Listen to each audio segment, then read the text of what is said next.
meditamos um pouco acerca do cuidado de Deus para conosco, para com a nossa própria vida, para com o povo de Israel.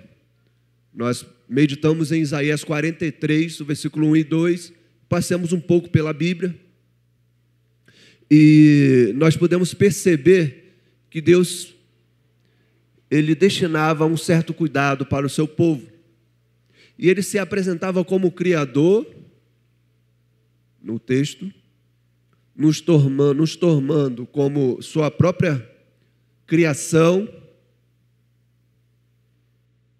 porque Ele havia nos remidos. Então era o Criador com a criatura pela remissão. E podemos ver ali o cuidado do Senhor com o seu próprio povo. Por que eu estou falando sobre isso, sobre o texto, sobre a meditação da parte da manhã? Porque a meditação de agora de noite, de certo modo, está interligado com a nossa meditação de manhã. Porque ali nós podemos perceber o cuidado do Senhor para com a nossa vida. E agora nós vamos meditar um pouco o que nós precisamos fazer para ter a mente de Cristo. Mas isso pode parecer um pouco ousado, né? Porque quem pode se comparar ao nosso Senhor Jesus Cristo? Mas se você abrir a sua Bíblia lá em 1 Coríntios capítulo 2, versículo 16, o apóstolo Paulo fala isso. Parte final desse texto, que nós temos a possibilidade de ter a mente de Cristo. Porque Ele foi o maior discipulador de todos. Mas o que isso nos traz na prática? Porque nós aprendemos que Deus cuida da sua criação, cuida de todos nós, com graça, com favor imerecido, com a misericórdia dEle. Mas isso te coloca um alvo nas costas. É isso mesmo, querido. O inimigo não fica satisfeito, não. O inimigo não fica satisfeito. Porque ele, sabendo que Deus cuida da sua criação, cuida da sua própria vida, sabendo que você pode alcançar a mente de Cristo, a Bíblia fala que ele começa andando ao redor, buscando como um leão, faminto a quem possa tragar. E é basicamente isso. O que nós podemos fazer, em um contexto bíblico, que nós iremos meditar nesta noite, para realmente nos livrarmos das falsas acusações do inimigo. Porque de toda acusação que o inimigo faz, é para derrubar o seu alvo, para derrubar as pessoas, para derrubar os cristãos. Pode parecer uma teoria da conspiração, se vocês pensarem dessa forma, mas você está falando uma teoria da conspiração, irmãos. Existe sim uma guerra espiritual, existe uma batalha espiritual. E a Bíblia fala que são níveis de espiritualidade, mas antes disso, me permita falar, são um tipo de pessoas. Pessoas carnais, humanas e pessoas espirituais. Então, vai variar de cada tipo, cada pessoa, cada personalidade e de cada nível de espiritualidade para você conseguir entender um pouco dessa batalha espiritual. E existe sim uma batalha espiritual em que o inimigo quer atacar as pessoas, principalmente os cristãos. O texto que nós vamos ler está no livro de, olha lá, em Isaías, no capítulo 36. De manhã nós lemos o capítulo 43 de Isaías e agora nós vamos meditar no capítulo 36. Esse texto, na verdade, os dois próximos capítulos, fala sobre uma batalha, uma guerra, mas uma guerra psicológica, uma guerra que o rei Senaqueribe, com o exército assírio, levanta contra o rei Ezequias, o rei de Judá. E é mais ou menos assim que acontece na vida espiritual. O inimigo ele começa a atacar a mente da pessoa de uma tal forma que levanta acusações de meias verdades, acusações falsas. Distorce a verdade de uma tal maneira para poder enganar as pessoas. porque ele é o pai da mentira. João, capítulo 8, fala sobre isso, que nele não há verdade, só mentira, porque ele é o pai da mentira e é desde o início. Isso está na natureza do inimigo, ser o pai da mentira. A partir do versículo 42 de João 8 fala sobre isso. O texto que nós vamos ler é Isaías 36, somente o versículo 1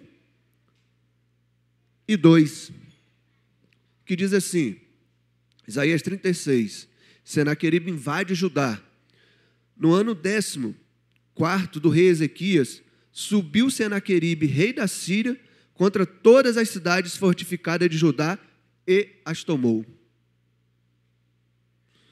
O rei da Síria enviou Rabsaque de Laques a Jerusalém ao rei Ezequias, com um grande exército, parou ele na extremidade do aqueduto do açude superior, junto ao caminho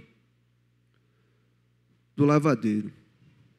Somente até aí, irmãos, esses dois textos. Depois nós vamos passear pelo texto. Versículo por versículo eu vou indicando, os irmãos vão acompanhando. Que Deus possa nos abençoar com relação à palavra lida.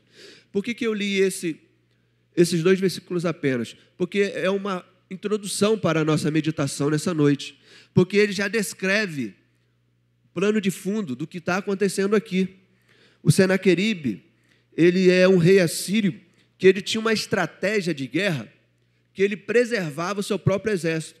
Ele tinha um exército bem numeroso, bastante cavalos, bastante soldados, bastante armas, bastante armamento, e ele fazia justamente isso com as nações, e ele estava aumentando o seu reino, seu império assírio, justamente nessa situação, nessa estratégia, de se aproximar das nações, de aproximar-se dos reinos, e fazer um terror, uma guerra psicológica. Isso aí era basicamente o que ele fazia. E essa estratégia estava dando certo, porque a maioria, ou se não todos, até esse ponto, reinos estavam se rendendo ao rei Senaqueribe e ao exército assírio.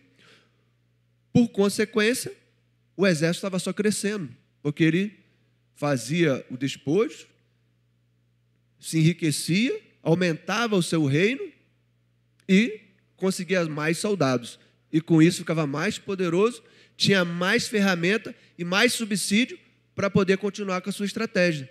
Tanto que o versículo 1, que nós acabamos de ler, diz que ele chega contra todas as cidades fortificadas de Judá e as toma, demonstrando o poderio do rei Senaqueribe e do exército assírio.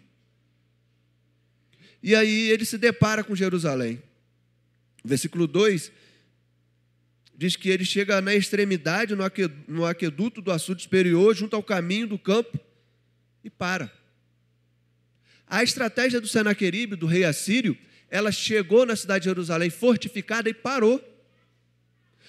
A princípio, irmãos, isso não seria um problema para o rei assírio, porque a estratégia dele era justamente essa. Ele não queria entrar em batalha, ele não queria justamente entrar em confronto. Ele queria chegar a um determinado ponto e expor os seus argumentos, as suas acusações, para conseguir, me permita falar, ganhar a guerra no grito, literalmente. Usar de acusações, usar de ideologia, de uma agenda, de uma ação psicológica, de um discurso preparado para derrotar o exército inimigo. Irmãos, já de início, o texto e a estratégia do inimigo, do exército assírio, do Senaqueribe, nos revela muito. Revela, inclusive, a forma, na maioria, se não 80%, 90% das vezes, de atuação do inimigo de nossas vidas. O diabo é sujo, irmãos. Ele é acusador, ele é mentiroso, faz parte da natureza dele. E a estratégia dele é realmente te acusar. A estratégia dele, se é possível, como eu falei numa porcentagem, 80-20, 80 de acusação e 20 de confronto. Porque com as acusações, com as meias-verdades, ele consegue derrubar muitas pessoas, enfraquecer mentalmente, destabilizar espiritualmente, destruir famílias. Porque quando ele consegue inserir o ódio, o rancor, o ressentimento, quando ele consegue causar uma discórdia, praticamente ele já vence uma batalha. E essa vitória que ele tem, ela pode ser passageira, como pode ser até permanente, com a própria destruição de uma família. Isso é muito sério, irmãos, porque são ferramentas, são iscas, meio de atuação que o inimigo pratica estrategicamente, que às vezes passa despercebido pela maioria dos crentes, e muito mais pelas demais pessoas. A atitude do inimigo é realmente acusar, causar discórdia, causar um terror psicológico para destruir as pessoas e principalmente minar a sua fé. Porque as pessoas pensam assim, mas eu sou vivido, né? Eu tenho 15 anos de praia, eu já tenho uma certa experiência. Quando o inimigo aparecer, eu vou saber identificar as iscas, o que ele vai querer fazer. Porque você está esperando, me permita falar, até pelas crianças presentes, um chifrudo de capa vermelha com tridente na mão, querendo te assustar, ou é partir direto para o confronto. Mas a Bíblia fala que ele se disfarça de anjo de luz. E que a estratégia dele é psicológica, é de observar, não é onipresente, mas tem um exército tão numeroso quanto o rei de Senaqueribe tinha. E de tanto ouvir, às vezes ele consegue uma informação estratégica e usa contra. Então isso é muito sério, porque nós precisamos estar atentos com isso, porque a guerra espiritual, ela também se revela no mundo material. Não é porque somente espiritual não é palpável, não é tangível, é transcendental, nós não conseguimos enxergar, é que ficaria impossível da gente observar ou de imaginar como acontece.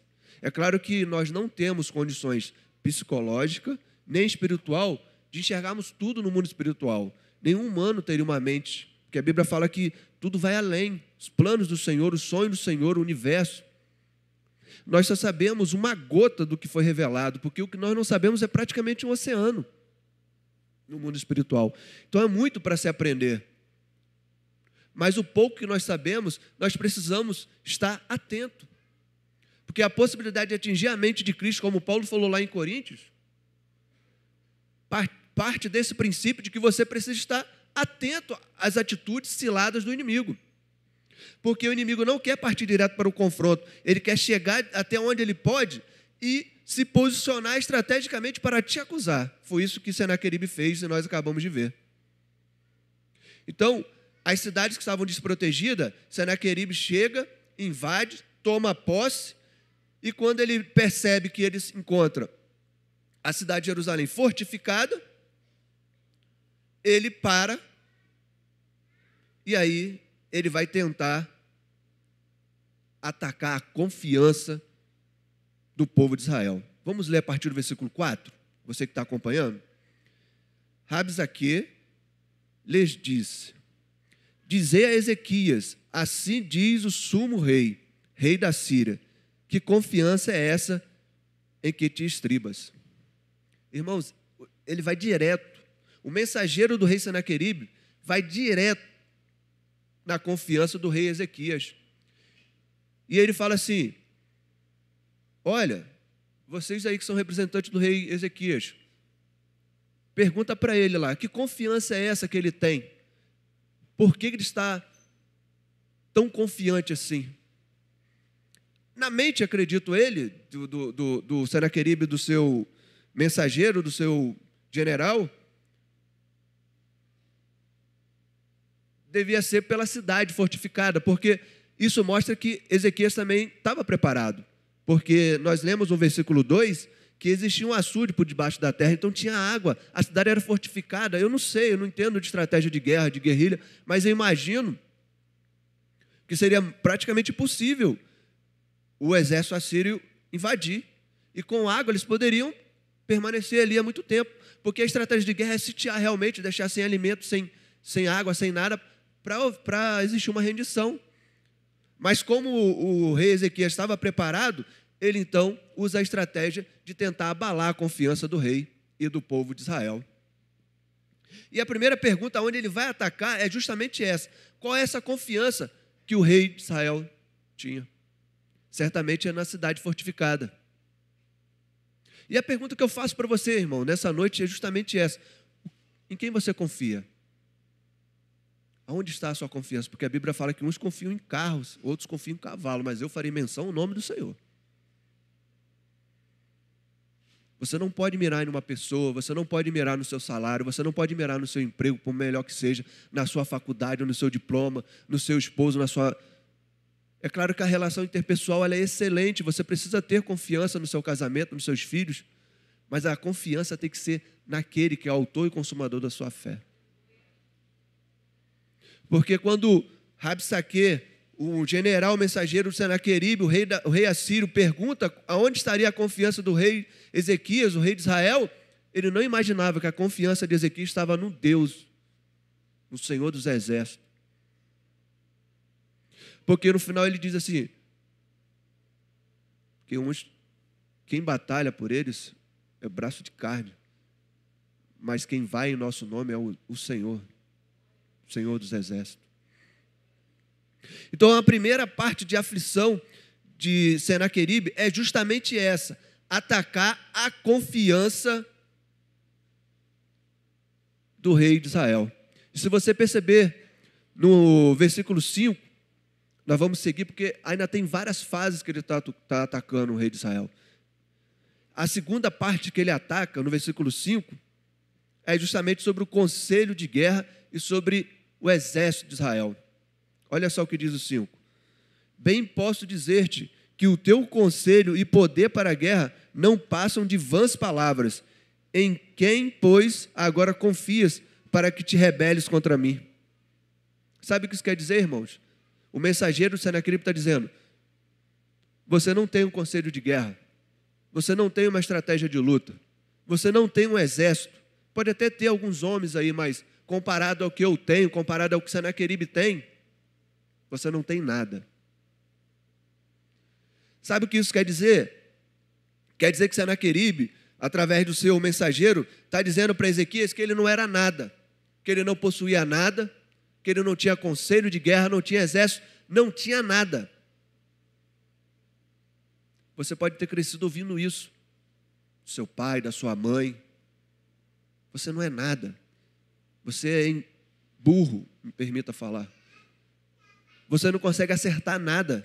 Tudo que vai fazer dá errado. O que você acha que vai ser da sua vida? Qual é o teu conselho? Qual é a tua experiência? Qual é a tua mentalidade? Qual é a tua maturidade? Qual é o teu conhecimento que você adquiriu? Às vezes ouvindo isso da pessoa que você mais preza e prioriza. E aí isso machuca. Isso toma uma aflição tão grande na sua mente que isso afasta e impede você de chegar à mente de Cristo. Você pode ter ouvido isso. Isso pode ter te causado ressentimento, um medo, um temor, uma desconfiança, uma dúvida. Porque era isso que Senaqueribe queria causar no rei Ezequias, no povo de Israel. Medo, dúvida, pavor, temor.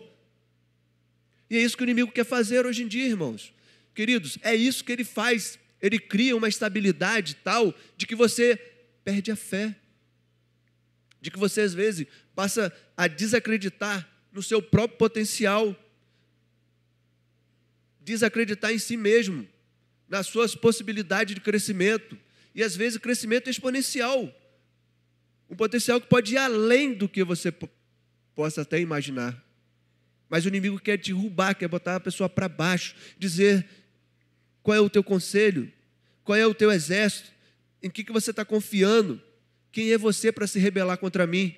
Ele quer se colocar como uma pessoa maior do que você. Você precisa estar preparado para isso. Para chegar até a mente de Cristo, você precisa estar preparado. Você precisa declarar que você confia no Senhor Jesus Cristo, no autor e consumador da sua fé. Você precisa estar preparado para repreender certas palavras, palavras de maldição, coisas que não são para vocês, ou que são direcionadas como setas. Há de ter uma repreensão, porque isso é acusação do inimigo, não é verdade para a sua vida, como não era verdade para o rei Ezequias, porque ele estava fortificado, estava preparado, e ele confiava no Deus dele. O versículo 6, o Senaqueribe vai além. Ele agora ataca, inclusive, os aliados do rei Ezequias. Percebe bem aí, olha. Confias no Egito, esse bordão de cana esmagada, o qual, se alguém nele apoiar-se, lhe entrará pela mão e transpassará. Assim fará o rei do Egito, para com todos os que neles confiam. Essa já é a terceira acusação do rei Senaqueribe. Ele agora acusa os aliados do Ezequias. E ele é a tal ponto de dizer que o aliado, o Egito, seria um engodo de cana, uma coisa que seria fácil de quebrar. Você não é nada, você não confia, você não tem exército e você está só. Quais são os seus aliados? É isso que o inimigo está falando. Mas eu tenho uma notícia para você nessa noite. Você pode até ter se esquecido, mas você não está só, querido. O Espírito Santo foi derramado sobre toda a carne. Atos 1:8 fala sobre isso. A ordem de Jesus era para os discípulos: ficai aqui em Jerusalém até que vocês recebam o Espírito Santo. Ele foi derramado sobre toda a carne. E o Espírito Santo quer fazer morada no seu coração. Porque a Bíblia fala que nós somos templo do Espírito Santo. Você não está só, querido. Deus é onipresente. Ele é onisciente. Você pode falar com Ele a qualquer momento, em oração. Você pode buscar a presença dEle. Quando o inimigo te levantar e falar que você está só, você tem que rebater dizendo: eu não estou só, eu tenho o Espírito de Deus que vive comigo. Eu sou o templo do Espírito Santo. Porque uma acusação de que você não tem aliados não é uma acusação verdadeira, é mentirosa. E não se engane que a estratégia do inimigo é somente essa, não. Porque a estratégia dele, a estratégia do inimigo, a estratégia de Senaqueribe era causar um terror em Ezequias. E ele estava nessa linha, como nós acabamos de ver. Por quê? Porque depois de aterrorizar a mente do rei Ezequias e de Israel, ele faria uma proposta. Então ele diz: você não é nada, você não é ninguém, você não tem nada, você não pode nada. A única forma de você sair ganhando é aceitando o que eu tenho para te propor. Note bem, versículo 8, ele tenta seduzir o rei de Israel. Vamos ler? Ora, pois, empenha-te com o meu senhor, ou seja, faça um acordo com Senaqueribe, rei da Síria, e ele dar-te-á 2.000 cavalos, se de tua parte achares cavaleiro para os montar. Depois de Senaqueribe tocar o terror na mente de Ezequias e do povo de Israel, do exército, aí ele diz o seguinte: olha, não tem jeito para você. O jeito para você é se submeter ao meu rei, submeter ao Senaqueribe. E ele tem muito para te oferecer. Ele tem 2.000 cavalos para você. Olha, aí vê se você consegue 2.000 cavaleiros, que eu acho que você não vai ter, mas se você conseguir, tem aqui os 2.000 cavalos, você ainda vai sair ganhando ainda. É essa a proposta de Senaqueribe. Quando ele toca o terror, na sequência, terror psicológico, na sequência, ele faz uma proposta. Já, isso é uma experiência similar? É uma coisa que você já ouviu ou já percebeu ter acontecido? O inimigo sujo, sagaz, importuna a nossa mente, nos acusa, falsamente, nos deixa desesperado a tal ponto de cedermos à tentação e à sedução dele, ou de uma área material, de recurso espiritual, uma área sexual, não importa qual seja a área. Toca o terror psicológico para depois te seduzir. É essa a estratégia do inimigo, querido. Essa foi a estratégia de Senaqueribe. E o inimigo de nossas almas atua dessa forma. E não se engane, não. Porque ele oferece de prato cheio. E na área que você tiver mais necessidade, é ele que vai atuar. Porque ele não vai querer te oferecer dinheiro se você não tem necessidade de dinheiro. Ele não vai atuar. Não, com esse aqui, dinheiro não vai adiantar. Eu tenho que atacar aqui de outra forma nele. Eu taco o terror, mas eu vou fazer uma outra proposta para ele. É assim que ele faz. E vai realmente, com prato cheio. Mas Daniel, capítulo 1, versículo 8, diz que ele assentou firmemente no seu coração não se contaminar com os manjares do rei Nabucodonosor. Antes, preferiu ser tratado a água e legumes. E ainda propôs isso ao rei. No final de 40 dias, quando se passasse, quem estaria melhor fisicamente e intelectualmente. Ele assentou firmemente e diz: eu não me submeto à proposta, à ideologia, ao pensamento, os planos do rei Nabucodonosor. Eu não vou me contaminar com os manjares. O rei pode tocar o terror, o inimigo pode levantar acusações na minha mente, mas quando vier a proposta, eu vou dizer não. É isso que você precisa fazer, querido, se posicionar. Se posicionar, querido. Às vezes é tão difícil nos posicionarmos, né? Diante de uma situação. Às vezes a vontade é de ser inertes, omissos, de não fazermos nada, de sumirmos. A sensação de pegar um caminho e andar sem destino. Mas não é isso que o Senhor quer para a sua vida. Ele quer que você se posicione. Ele quer que você realmente se posicione diante dele e recuse aquilo que o inimigo tem feito contra você. Agora, pulando para o versículo 11 e versículo 12, a estratégia do Senaqueribe se direciona para o povo. Agora ele quer causar medo, pavor no povo de Israel. E ele tenta falar para todos, ele faz questão de falar para todos. Os mensageiros de Ezequias dizem: fala somente conosco no idioma, no aramaico, para que eles não ouçam, porque eles queriam preservar o povo. Não, eu vou falar em hebraico, para que todos possam ouvir, porque o rei, o inimigo, não quer falar só com o rei Ezequias, quer falar com todos. Preste bem atenção, versículo 11. Então disseram Eliaquim, Sebita e Joá, a Rabsaque, que era o general Senaqueribe do rei assírio. Os outros 3 eram representantes de Ezequias. Notem bem. Pedimos-te que fale em aramaico com teus servos, porque o entendemos, e não nos fales em judaico, que seria hebraico, aos ouvidos do povo que está sobre os muros. Versículo 12. Mas Rabsaque lhe respondeu: mandou-me acaso o meu senhor para dizer-te essas palavras a ti somente e a teu senhor? Não. Antes, aos homens que estão assentados sobre os muros, para que comam convosco e o seu próprio excremento e bebam na sua própria urina. A estratégia deles era causar um pavor, um terror no povo. Então os representantes dizem aqui, falam: fala em aramaico, porque eu consigo entender a tua língua. Não fala em hebraico para que o povo possa ouvir. Mas ele disse: não, meu Senhor não mandou falar só com os líderes, me mandou falar com todo o povo. O interesse do inimigo era em todos, não só na liderança, não só no rei e nos seus representantes, mas em todo o povo. Você acha que o inimigo quer só a liderança? É claro que numa estratégia pujante, ele quer atacar a liderança, porque atacando a liderança, ele afeta o corpo, mas ele quer todo o corpo, e ele quer atacar todo o corpo, e ele quer falar para que todos possam ouvir, ele quer causar medo nas pessoas, quer causar uma instabilidade, uma insegurança, mas você precisa prevalecer. Você precisa permanecer firme. Você precisa buscar ter a mente de Cristo. E não se engane, não.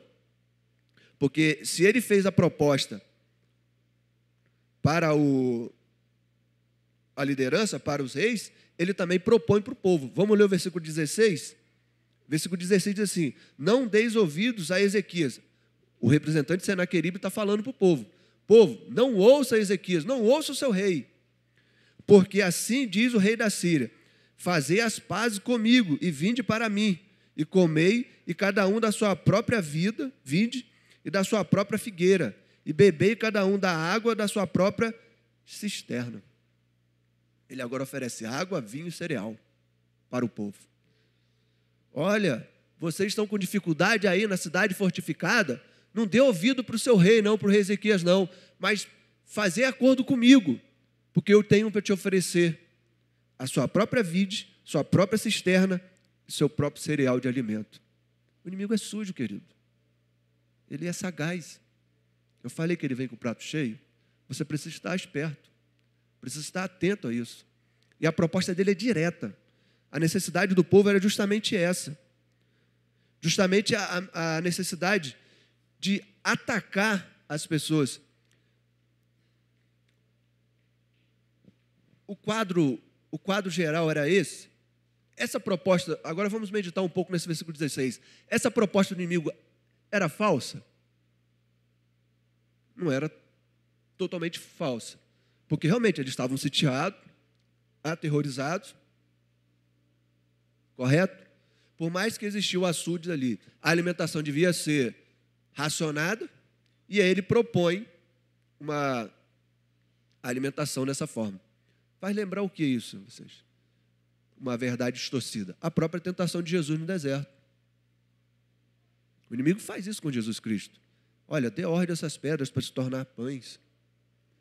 Ou então, os seus anjos têm ordem para te acudir. Salte-se aqui até embaixo para que os anjos te acudam. Não foi isso que o inimigo fez? Ele usou o próprio texto bíblico para tentar o nosso próprio Senhor Jesus Cristo. Ele disse, não, nem só de pão viverá o homem, e também está escrito, não tentará o seu próprio Deus. Ele usa de meias verdades, irmãos. Que é outro exemplo, com Jesus não dá para comparar, mas outro exemplo é o exemplo de Davi. Golias é já não assírio, mas filisteus. De uma outra ocasião de guerra entre o povo de Israel e agora como a nação, os filisteus, eles estavam acampados no vale, de um lado o exército filisteu, do outro lado o exército assírio. E a estratégia lá foi diferente. Por que foi diferente? Porque eles tinham um gigante lá como soldado. Gigante mesmo, irmão. A Bíblia diz que ele tinha quase 3 metros de altura. 200 quilos era a sua lança. O cara era grande.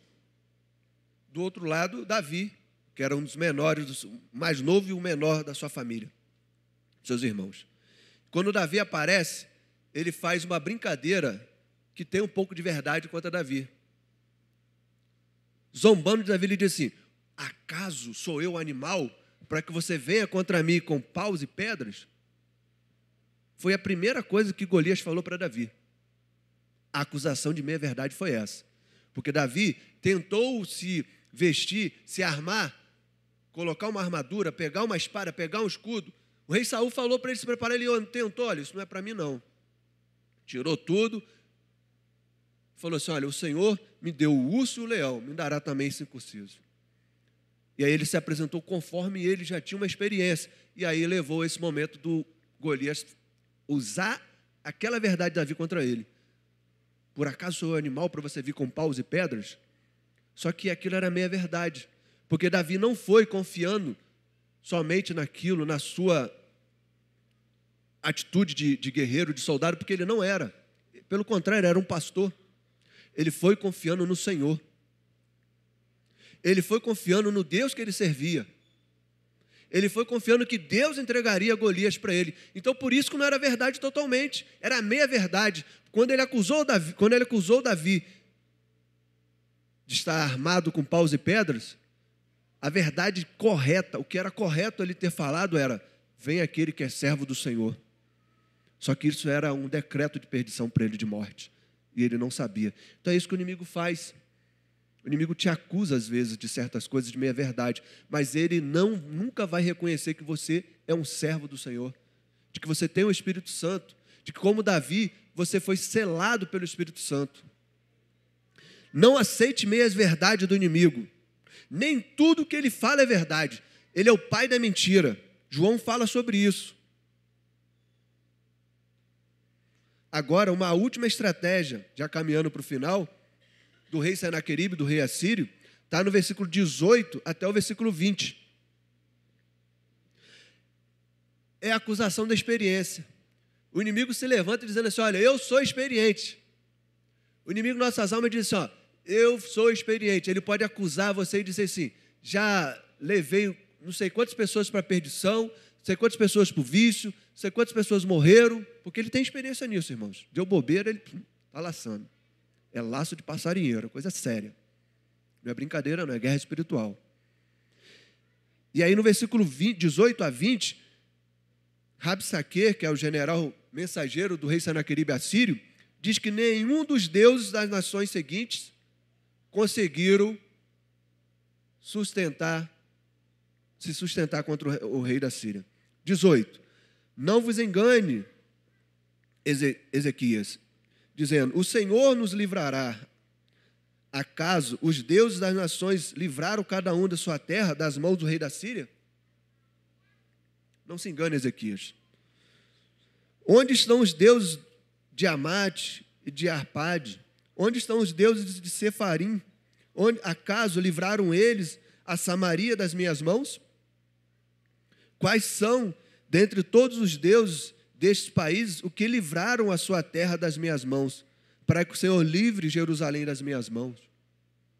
Irmãos, faltava a ele aqui, para Senaqueribe, um reconhecimento de que o Senhor é o Deus criador dos céus e da terra. É o mesmo ontem, hoje e sempre. Onipotente, onisciente, onipresente. O Senhor dos exércitos, o grande eu sou. O Jeová Jireu, o Jeová Rafa, o Emanuel, o Deus conosco. O cavaleiro do cavalo branco, o rei dos reis, senhor dos senhores. Ele não tinha ideia com quem ele estava lidando.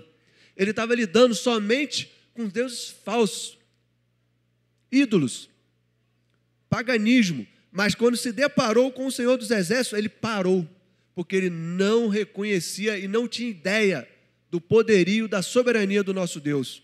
O único e verdadeiro Deus, irmãos. E aí, por falta de conhecimento, porque Oséias 4,3 fala isso, que meu povo perece por falta de conhecimento. Por falta de conhecimento de que era Deus, ele afronta o Senhor, como Golias fez lá atrás, e diz, para que o Senhor livre Jerusalém das minhas mãos. Ele estava dando como certo a tomada de Jerusalém, mesmo fortificada, e não estava nem aí para o nosso Deus.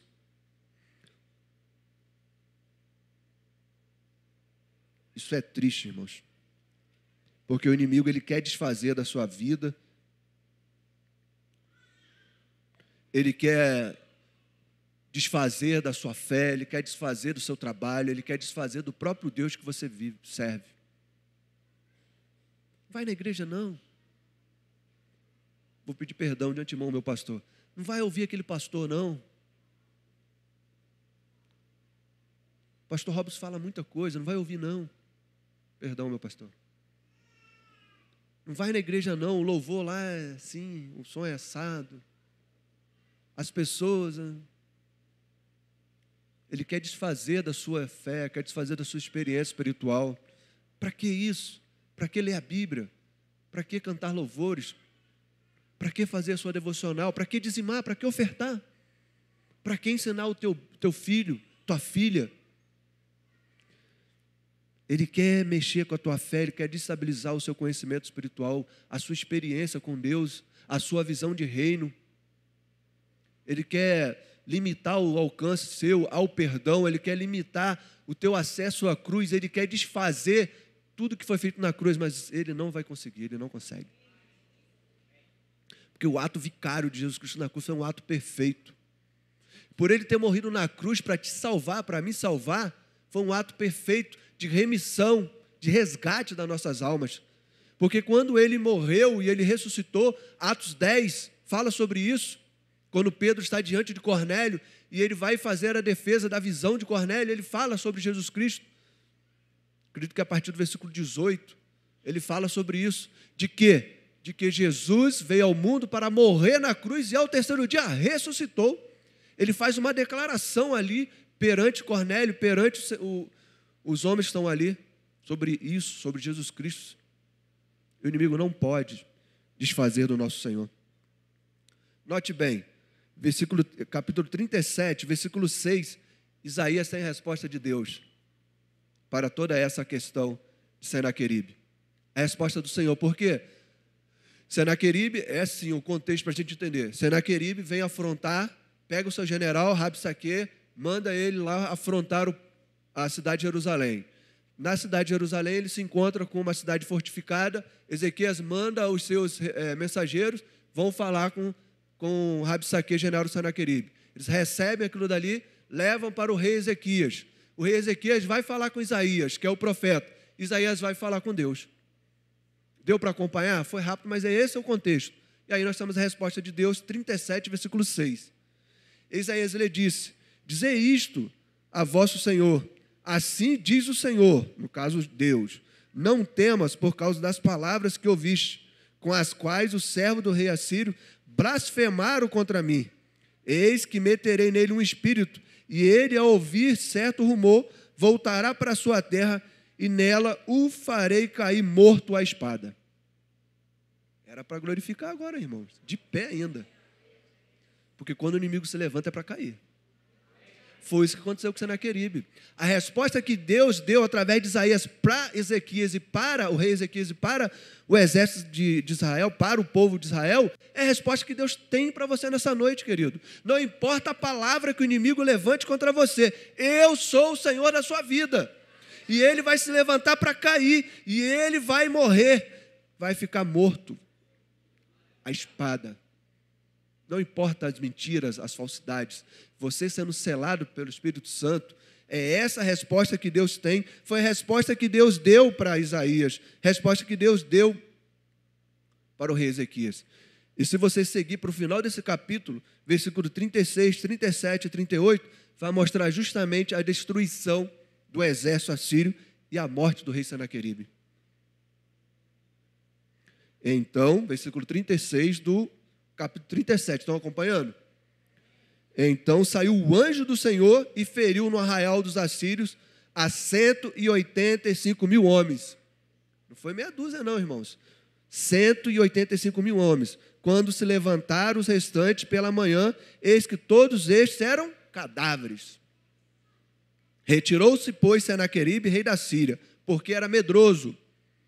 E se foi, voltou e ficou em Nínive. Sucedeu que, estando ele a adorar na sua casa, em Nisroch, seu Deus, seus filhos o feriram à espada e fugiram para a terra de Ararat. Seu filho reinou em seu lugar. Esse foi o fim de Senaqueribe. Foi conforme o Senhor falou?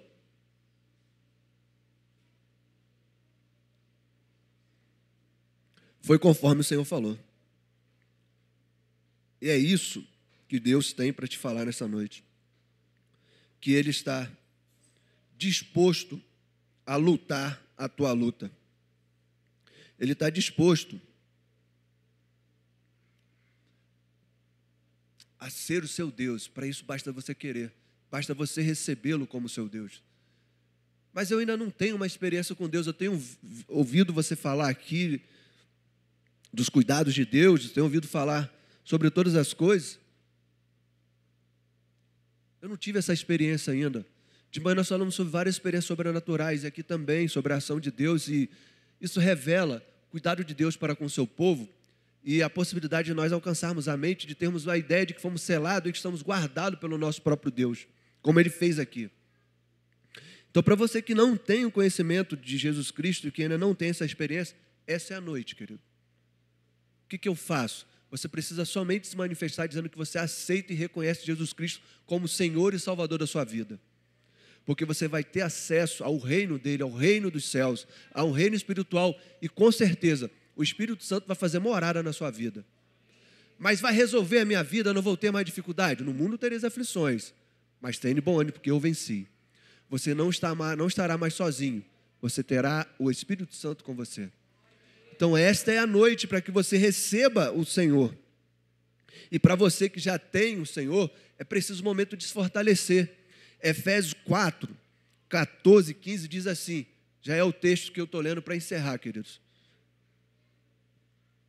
Para que não sejamos mais meninos inconstantes, levados em roda por todo o vento de doutrina, pelo engano dos homens, que com astúcias enganam fraudulosamente. Antes, seguindo a verdade em amor, cresçamos em tudo naquele que é a cabeça, Cristo.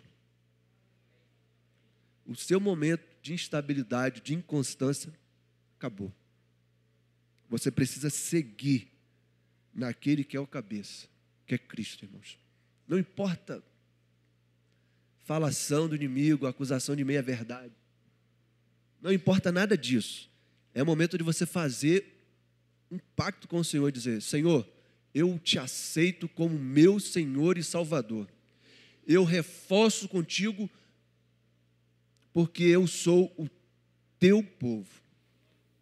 Eu quero ter essa experiência, eu quero ter essa marca do selo do Espírito Santo na minha vida.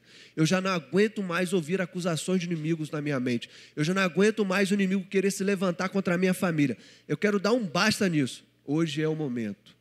Você vai poder se levantar enquanto o Ministério do Louvor vai cantar e vir aqui à frente.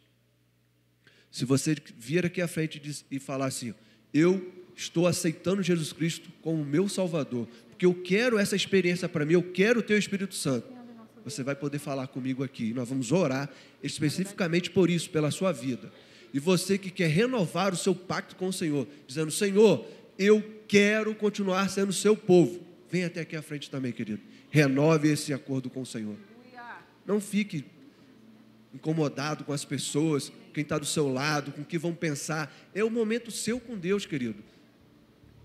Se você ficar dando ouvido ao inimigo ou no que as pessoas podem falar, você vai perder essa oportunidade. Não perca. Venha até aqui à frente. Vamos ficar de pé, queridos. Vamos orar. Vamos cantar, vamos adorar. E esse é o momento de você vir aqui à frente. Glória a Deus. Venha, querido. Venha sem medo.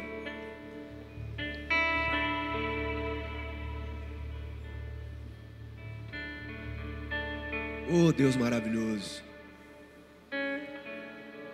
Confiando em nosso Deus. Sai do seu lugar, querido.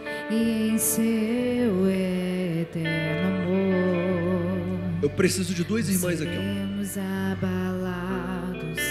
Não Oh, Deus maravilhoso. Abalados, não seremos abalados. Oh, Deus. Quando vier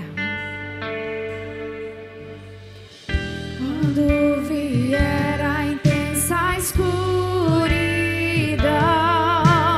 querido, ninguém pode ficar sozinho aqui, tá? O vosso coração, a esperança nasce com a luz. Oh, Deus. Deus é por nós, Ele é o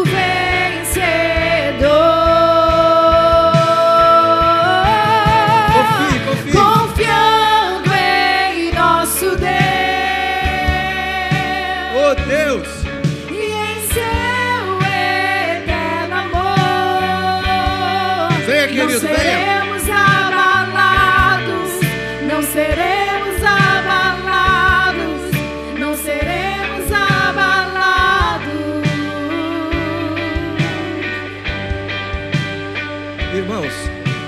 Irmãos, eu preciso de gente aqui, tá? Tem pessoas aqui que precisam ser abraçadas. Se você que é membro dessa igreja, irmãs e irmãos, venham até aqui à frente. Por favor, ninguém pode ficar sozinho aqui no altar. Todos precisam ser abraçados. Esse é o momento do Senhor se revelar aqui a nós. Isso, muito bem, muito bem. Confiamos em Ti, confiando em nosso Deus. Oh, Deus! Oh, Deus! Confiando em nosso Deus. Deus maravilhoso. E em seu eterno amor, não seremos abalados, não seremos abalados, não seremos abalados.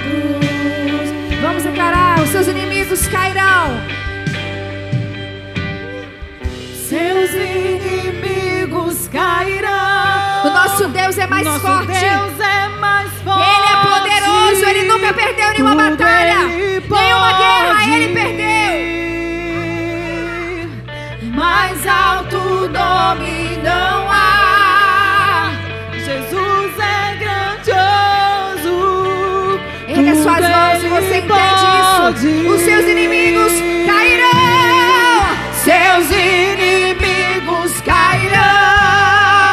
Nosso Deus é mais forte. Tudo Ele pode. Mais alto nome não há. Jesus é grandioso. tudo Ele pode. E confiando em nosso Deus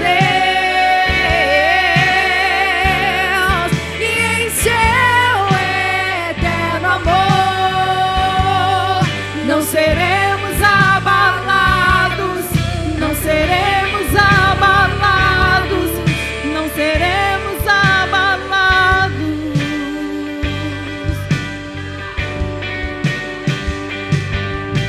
E Deus vai na frente, abrindo o caminho, quebrando as correntes, tirando os espinhos, ordena os anjos pra contigo lutar. Ele abre as portas pra ninguém mais fechar. Ele trabalha pra alguém nele confia, caminha contigo de noite ou de dia. Erga suas mãos, sua bênção chegou. Comece a cantar com muito louvor.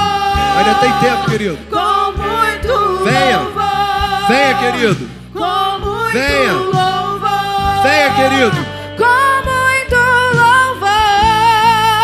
Com muito louvor. Com muito louvor. Com muito louvor. Com muito louvor.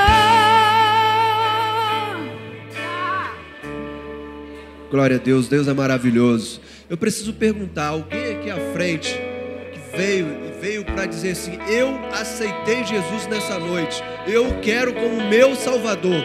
Alguém veio para aceitar Jesus Cristo?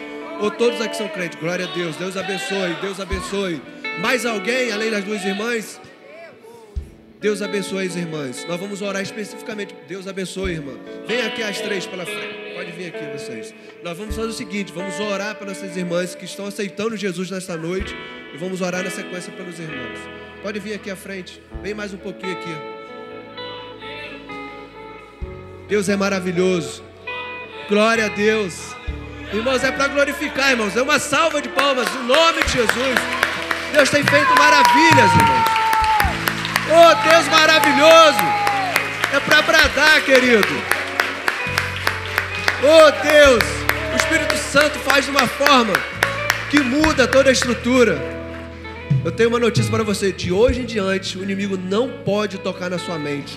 Sua mente é selada pelo Espírito Santo de Deus, de uma tal forma que traz uma paz, uma tranquilidade. Estenda suas mãos para cá, querido. Vamos orar por essas vidas. Santo Deus, eis aqui teus irmãos, eis aqui os novos irmãos, ó Pai. São jovens, são mulheres, estão declarando hoje no mundo espiritual que te aceitam como Salvador, ó Pai. E a igreja está alegre por isso. Nós estamos alegres porque há alegria nos céus, ó Pai, por um pecador que se arrepende. Ó Deus, em nome de Jesus, ó Pai, nós queremos agora pedir: escreva, ó Deus, o nome dessas pessoas no livro da vida, ó Pai. Que eles tenham acesso à tua salvação. O teu sacrifício na cruz não foi em vão para essas pessoas, ó Pai. O teu sangue derramado na cruz, ó Deus, aquela coroa de espinho, ó Deus, oh Deus, oh Espírito Santo de Deus, Deus maravilhoso, que se revela por amor às nossas vidas. Que seria de nós sem o Senhor? Nós estamos perdidos no lamaçal do pecado, mas o Senhor vem com o teu sangue e como uma borracha tira todo o pecado, transforma nossas vidas. Por isso eu te peço, ó Pai, leve essas mentes cativas ao Senhor, ó Pai. E de agora em diante nós queremos, pelo poder do nome de Jesus, repreender qualquer tentativa do inimigo sobre essas vidas, ó Pai. Elas estão aqui nessa noite declarando que pertence ao Senhor, ó Deus. E sobre elas, sobre essas vidas, Ele não tem mais nenhuma legalidade. Está derrogado qualquer legalidade, porventura existisse. O teu sangue agora apaga. É o sangue do Cordeiro que tira o pecado do mundo. É a mente de Cristo que eles estão alcançando nessa noite. O teu amor, ó Pai, que é maior do que o pecado, que superabundou, porque a graça superabundou o pecado, superabundou a morte. Muito obrigado, porque o Senhor nos visitou nessa noite e nos visitou na forma de amor, ó Pai. Nós confiamos no Senhor, ó Deus. Nós declaramos e confiamos no Senhor. Em nome de Jesus, ó Deus. Em nome de Jesus, ó Pai. Amém. Para vocês que... Glória a Deus. Para vocês que aceitaram Jesus Cristo, nós precisamos... Os demais continuam aqui, nós iremos orar. Nós precisamos anotar os nomes de vocês, para a igreja ter um contato com vocês. Evaldo, pode acompanhar o Evaldo ali, mais algumas pessoas, para anotar os nomes. Tem jovens, tem velhos. Nós faremos contato, a igreja tem células, nós vamos indicar a vocês, porque agora vocês fazem parte da igreja. Sejam bem-vindos ao corpo de Cristo. Sejam bem-vindos à segunda igreja batista do Jardim Carioca. Sejam bem-vindos porque vocês são filhos de Deus. Todos que aceitaram Jesus Cristo. Pode seguir o Felipe, o Evaldo. Os demais, pastor, vem cá orar, por favor. Os demais, se aproxime mais, por favor, aqui. Nós vamos orar por vocês. Para vocês que querem fazer, que fizeram hoje um acordo com o Senhor, dizendo: eu permaneço firme e quero sim estar diante do Senhor. Nós vamos orar. Nosso pastor aqui vai orar pela sua vida, consagrando mais uma vez a sua vida ao Senhor. Amém, queridos. Nós sabemos que a vida do cristão era muito difícil. Eu não sei o que vocês vieram aqui, por que vieram, através da palavra do irmão. Mas eu sei o seguinte: o Senhor, Ele coloca a mão dEle no ombro de cada um de vocês.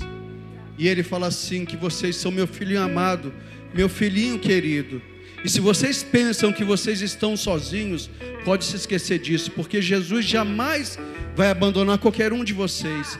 Ele conhece a sua dor, Ele sabe aquilo que está passando na sua mente e dentro do seu coração, e Ele vai cuidar e tirar essa dor de dentro do seu coração. Sabe por quê? Porque Ele mesmo entregou a sua vida por cada um de nós. Que amor é esse? É só Ele que tem esse amor, irmãs. Então acredite que esse Deus maravilhoso é um Deus que quer cuidar de vocês. Ele quer te abraçar. Então sinta. Eu quero que os irmãos venham aqui, abrace cada um. Abraça mesmo. Eu quero que os irmãos venham aqui. Abraça mesmo esses irmãos. O abraço é o abraço do Senhor. Sinta que esse abraço que vocês vão sentir agora é o abraço do Senhor em vocês. É um abraço para dizer para vocês que esse Deus jamais abandona e que Ele está cuidando de vocês. Vocês estão passando por lutas, por pelejas, por dificuldades, mas Ele quer mostrar para vocês o amor dEle, esse amor com cada um abraçando vocês. Então oremos. Querido Deus, Pai amado, Pai querido, Tu és um Pai zeloso, Tu és um Pai que jamais abandona e esquece os Teus filhos. Tu és um Deus de amor, um Deus de misericórdia. E Tu está vendo aqui, Pai, seus filhos. Eles vieram aqui, Pai, porque tem algo no coração deles, alguma dor, algum sentimento. Mas, Pai, eles só querem o Seu abraço e saber que o Senhor é com eles. E da mesma forma, Pai, que o Senhor colocou aquele anjo para destruir aqueles 185 mil soldados assírios, nós te clamamos nessa noite que o Senhor coloque seus anjos com espada de fogo, protegendo e guardando cada um desses irmãos, para que dessa forma o inimigo jamais tenha poder para colocar um dedo na vida deles. Proteja, guarde, Pai, e principalmente coloque no coração deles que o Senhor é com eles, que o Senhor cuida deles e que o Senhor os ama tanto, por isso que estão cada um deles agora sendo abraçado por cada um desses irmãos, representando o seu abraço fraterno, o seu abraço de pai, o seu abraço de um Deus que é um Deus zeloso, que cuida e que guarda e que jamais abandona os seus filhos.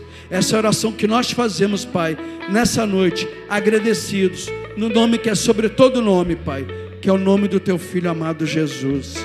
Palmas ao Senhor Jesus. A Ele toda a honra, toda a glória e todo o louvor.